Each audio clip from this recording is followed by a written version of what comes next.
చలికాలం నార్త్ ఇండియాలో ఇంట్లో ఉండి దుప్పటేసుకుంటేనే వణుకొచ్చేస్తుంది. అలాంటిది మేము నైట్ 12 o'clock టైంలో పార్టీ చేసుకోవడానికి సిటీ సెంటర్కే వచ్చేసాము.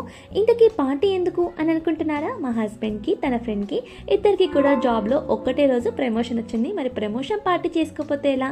అందుకని ఈ విధంగా మేము నైట్ టైం సెలబ్రేట్ చేసుకున్నాము. ఇక్కడ నేను చూపిస్తున్న ఏరియా వచ్చినట్టయితే గ్వాలియర్లో సిటీ సెంటర్లో ఉంటుంది. చాలా బాగుంటుంది. మార్నింగ్ టైం అయితే ఫుల్ ఆఫ్ షాపింగ్ ఉంటుంది. చాలా మంది జనం ఉంటారు. అసలు క్రౌడ్ మనం చాలా ఎక్కువగా ఉంటుంది, తట్టుకోలేమన్నట్టు. సో నైట్ టైం చూసారా ఎంత ఫ్రీగా ఉందో. బిల్డింగ్స్ అన్నీ కూడా మంచి మంచి లైటింగ్స్ వేసి కలర్ఫుల్గా సూపర్గా ఉంటుంది. లుక్ వచ్చేసరికి లైఫ్లో ఇలాంటి చిన్న చిన్న మెమరీస్, బ్యూటిఫుల్ మూమెంట్స్ అన్నీ కూడా చాలా బాగుంటాయి మనం గుర్తు చేసుకున్నప్పుడు. మీకు ఎలా అనిపించింది? ఈ ప్లేస్ నచ్చిందా? నచ్చితే ఎలా అనిపించిందో కామెంట్ చేయడం మాత్రం మర్చిపోద్దు. మళ్ళీ ఒక మంచి వీడియోతో